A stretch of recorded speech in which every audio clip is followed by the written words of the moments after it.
بسم اللہ الرحمن الرحیم۔ حضور صلی اللہ علیہ وسلم جب مدینہ منورہ تشریف لے گئے تو آپ نے دیکھا کہ مدینہ منورہ کے یہودی جو ہیں وہ یوم عاشوراء یعنی 10 محرم کا روزہ رکھتے ہیں۔ حضور پاک نے ان کے علماء کو بلایا اور پوچھا لِمَ تَصُومُونَ یوم عاشوراء، کیوں روزہ رکھتے ہیں؟ انہوں نے کہا حضور یہی تو وہ دن ہے کہ جب اللہ نے موسیٰ علیہ السلام کو نجات دی، فرعون کو غرق کیا، بنو اسرائیل کو رہائی ملی، ہم اس شکرانے میں اللہ کے نام پہ روزہ رکھتے ہیں۔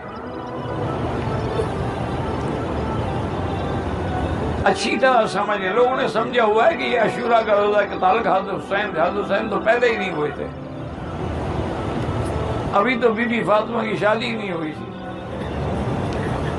یہ عاشوراء کا روزہ حضور نے فرمایا اچھا اگر یہ بات ہے نحن اولیٰ بموسیٰ منکم، پھر ہم تم سے زیادہ موسیٰ علیہ السلام کا احترام کرنے والے ہیں۔ آپ نے بھی حکم دیا صحابہ کو کہ عاشوراء کا روزہ رکھیں،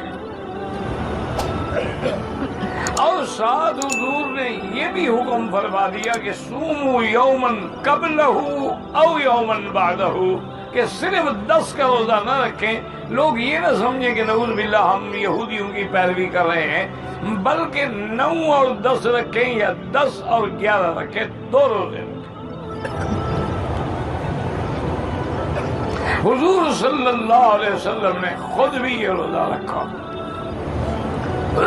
کرات ہیں آپ رمضان محرم میں روزے رکھیں، آپ محرم میں خیرات کریں، آپ محرم کے اندر خاص طور پہ 9 اور 10 کا روزہ رکھیں، چونکہ ایک روزہ جو ہے وہ 1 سال کے گناہوں کا کفارہ بن جاتا ہے۔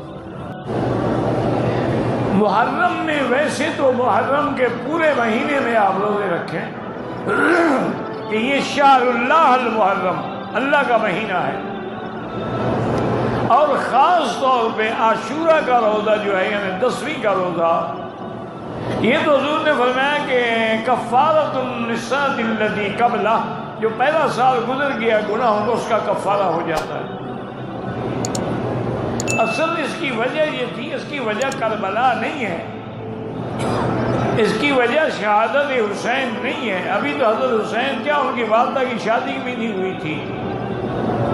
جب حضور ہجرت فرما کے گئے مدینے میں اور آپ نے دیکھا کہ یہودی روزہ رکھتے ہیں عاشوراء کا، تو آپ نے فرمایا کہ کیوں روزہ رکھتے ہو؟ انہوں نے کہا حضور یہی دن ہے جس دن اللہ نے موسیٰ علیہ السلام کو نجات دی، فرعون کو غرق کیا، تو ہم ان کی خوشی میں روزہ رکھتے ہیں، اور نحن احق بموسیٰ منکم، ہم زیادہ حقدار ہیں موسیٰ علیہ السلام کے۔